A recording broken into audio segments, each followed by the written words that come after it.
Assalamualaikum warahmatullahi wabarakatuh. Perkenalkan, nama saya Hani Cynthia. Saya mahasiswa setia Eka Dharma Indonesia semester 6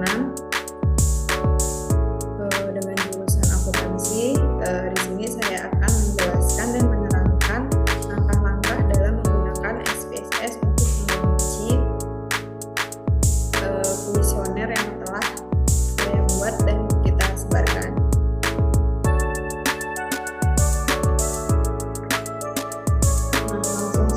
Kita masuk yang ke bagian pertama, yaitu uji instrumen. Uji instrumen ini memiliki dua bagian, yaitu uji validitas dan uji reliabilitas. Nah, untuk yang pertama yaitu uji validitas. Apa sih itu uji validitas? Yaitu pengujian ketelitian ataupun ketepatan maupun tingkat kesahihan dari sebuah alat ukur dalam kemampuannya mengukur sesuatu yang akan atau seharusnya diukur.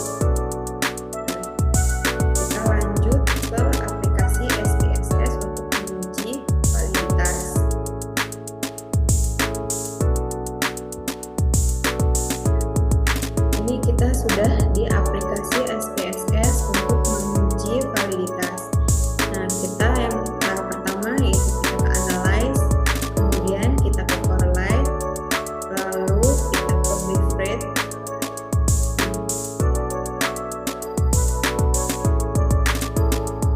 Kita masukkan total variabel X1, X2, X3, X4 dan total dari X1.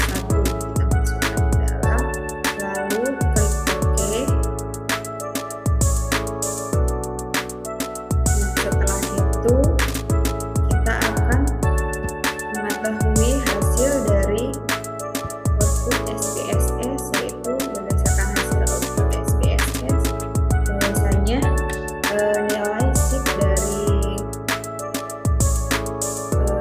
nilai uji validitas, jika nilai SIP-nya lebih besar dari 0,05 maka hasilnya valid. Kemudian untuk nilai percent correlate, nilainya lebih dari 0,361 maka hasilnya akan valid.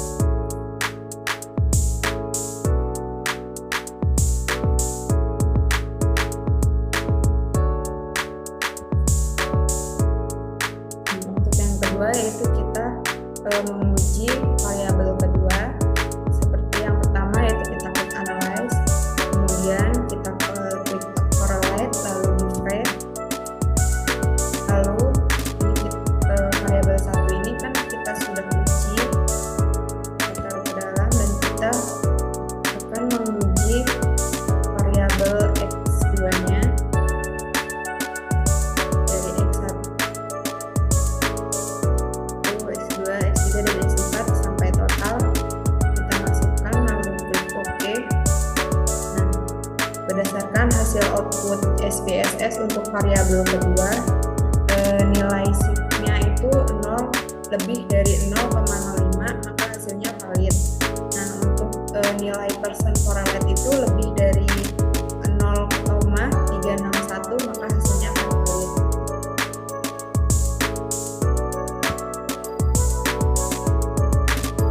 Nah, untuk selanjutnya kita akan menguji reliabilitas. Tadi kan uji validitas sudah diuji, kita uji dan itu valid. Kedua yaitu uji reliabilitas. Apa sih itu uji reliabilitas?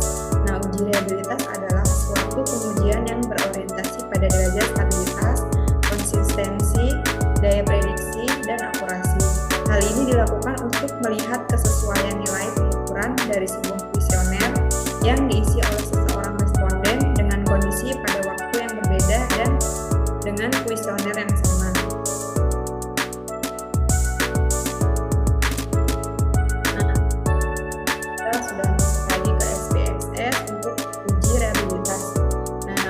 Masuk ke analyze, lalu kita ke scale,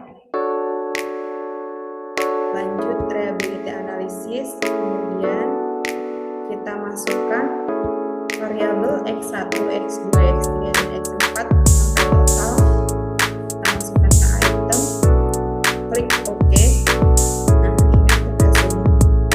Jika nilai alpha lebih dari 0,5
hasil output SPSS yang telah saya uji. Nilai alfa dari punya saya yaitu 0,835 dan lebih besar dari nilai 0,70, maka hasil output SPSS saya yaitu valid. Kemudian lanjut, berdasarkan hasil uji realitas belum saya masukkan ini. Nah, ini berdasarkan hasil output SPSS uji reliability, nilai alfa lebih besar dari 0,70, maka hasilnya akan valid.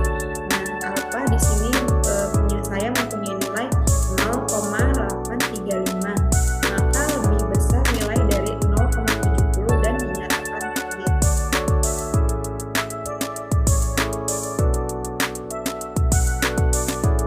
Lanjut, kemudian kita masuk ke uji asumsi pasif. Setelah uji instrumen itu selesai, validitas dan reliabilitas, selanjutnya kita uji asumsi pasif. Nah, uji asumsi pasif itu yang pertama yaitu uji normalitas. Apa sih itu uji normalitas? Nah, uji normalitas itu merupakan salah satu bagian dari uji asumsi pasif yang bertujuan untuk menguji kenormalan distribusinya. Data yang baik adalah data yang normal distribusinya, bertujuan untuk menilai sebaran data pada sebuah kelompok data atau variabel. Apakah sebaran data tersebut berdistribusi normal ataukah tidak? Kita lanjut akan menguji uji asumsi pasif yaitu uji normalitas menggunakan aplikasi SPSS. Kita sudah masuk ke aplikasi SPSS untuk menguji normalitas. Nah, selanjutnya kita akan menguji normalitas itu menggunakan regression, kemudian quick linear, lalu kita masukkan totalnya ke independen, lalu total Y1 ke dependen. Kemudian kita klik save, lalu kita centang under standardize, kemudian klik continue, lalu klik OK. Nah, ini untuk hasilnya. Jika nilai SIM-nya di atas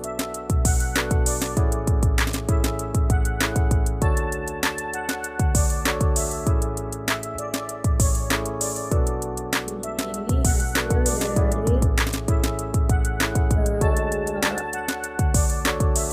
uji normalitas, kita lalu masuk ke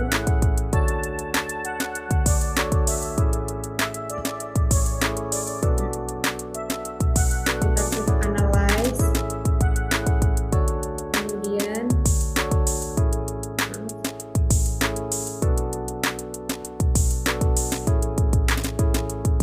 kita lanjut yaitu klik analyze, kemudian kita klik non parameter test, lalu against dialog,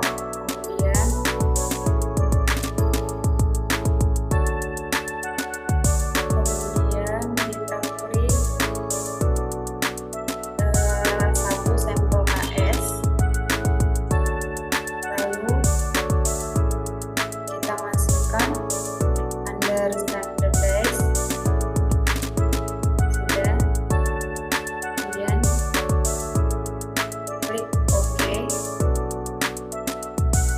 Untuk nilai SIM-nya itu, jika nilai SIM-nya di atas 0,05, maka hasilnya valid.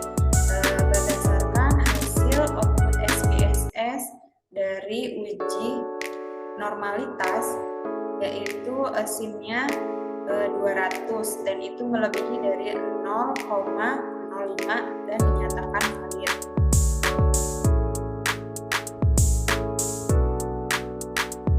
Maaf, dari tidak record. Nah, yang hasil dari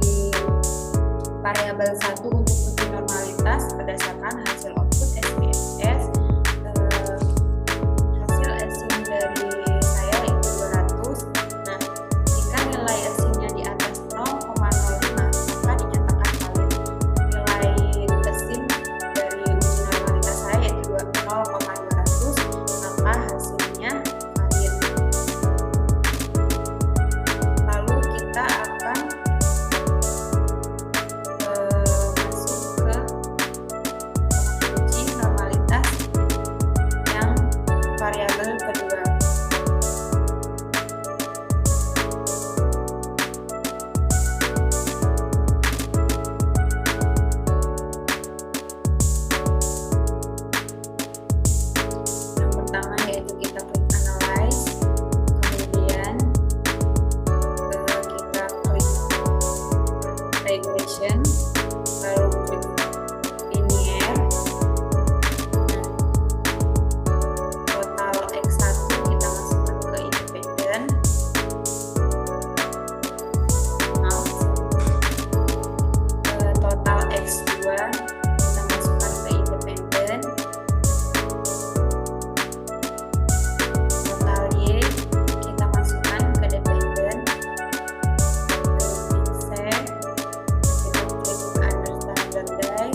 X4 yaitu 0,149, mempunyai nilai yang lebih tinggi dari nilai standar SIK 0,05 dan dinyatakan valid. Nah, kemudian yang selanjutnya akan disampaikan oleh teman saya, Pika Dwi Marliana. Terima kasih, mungkin ini yang dari saya. Selanjutnya Pika Dwi Marliana. Perkenalkan, nama saya Pika Dwi Marliana, saya kelas reguler C semester 6. Baik, di sini saya akan melanjutkan pembahasan dari rekan saya Mbak Hani tentang uji multikolonitas. Uji multikolonitas juga merupakan bagian dari uji asumsi klasik yang bertujuan untuk menguji apakah ditemukan adanya korelasi hubungan yang kuat antar variabel independen dalam model regresi.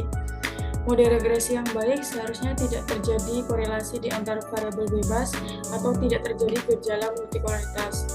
Ketentuan uji multikolonitas berdasarkan nilai tolerans. Jika nilai tolerans lebih dari 0,10, maka artinya terjadi multikolonitas dalam model regresi. Jika tolerans kurang dari 0,10, maka artinya terjadi multikolonitas dalam model regresi. Berdasarkan nilai VIP, jika nilai VIP kurang dari 10.00, maka artinya tidak terjadi multikolonitas dalam model regresi. Jika nilai VIP lebih dari 10.00, maka terjadi multikolonitas dalam model regresi.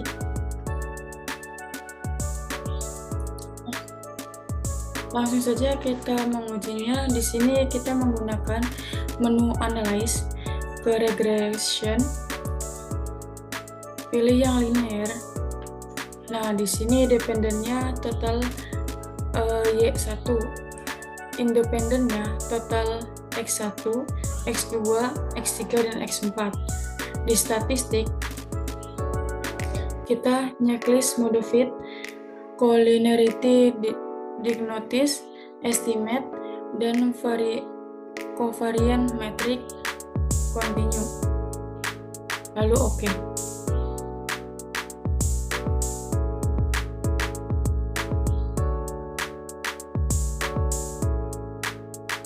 Berdasarkan output dari SPSS, nilai tolerans lebih besar dari 0,10, sementara nilai VIP untuk variabel total X1, X2, X3, dan X4 lebih kecil dari 10.00.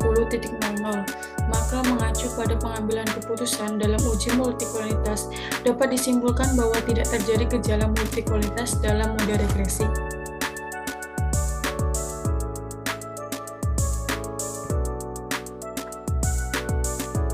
Selanjutnya uji simultan atau uji F.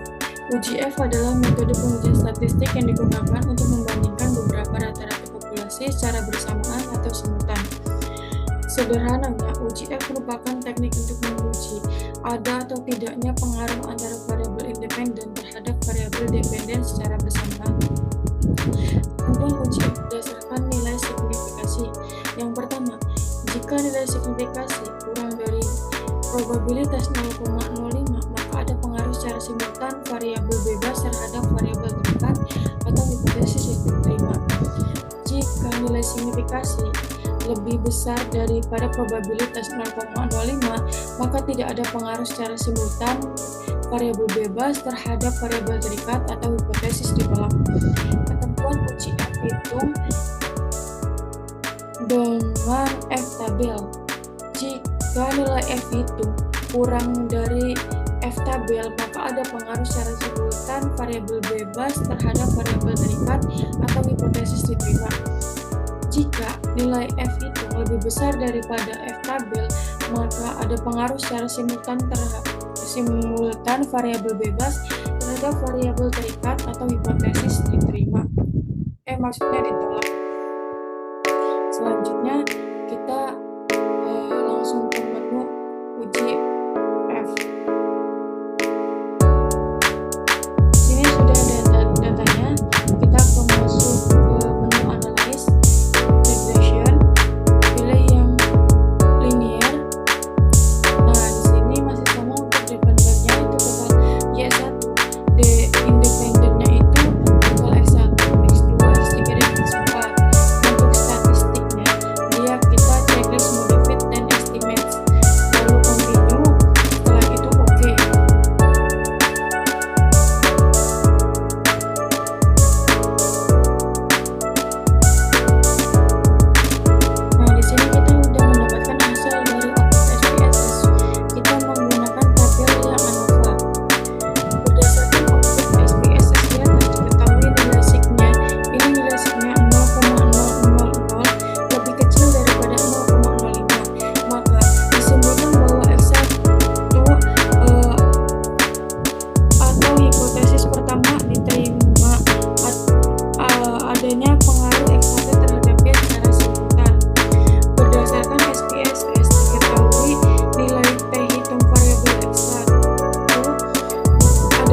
2016.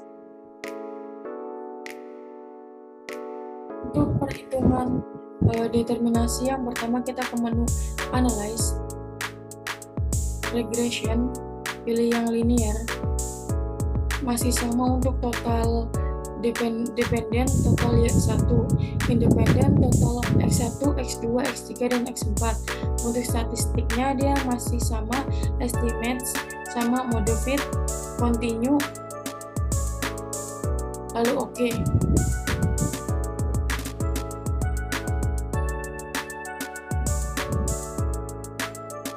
Di sini kita menggunakan tabelnya itu model summary.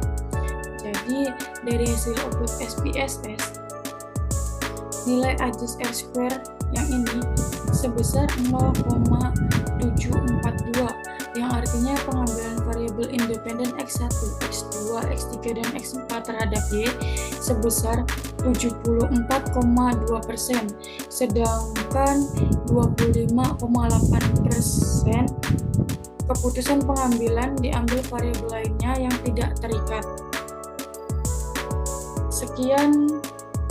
Cukup sekian penjelasan dari kami melalui aplikasi SPSS tentang uji asumsi klasik hingga determinasi. Sekian, terima kasih. Wassalamualaikum warahmatullahi wabarakatuh.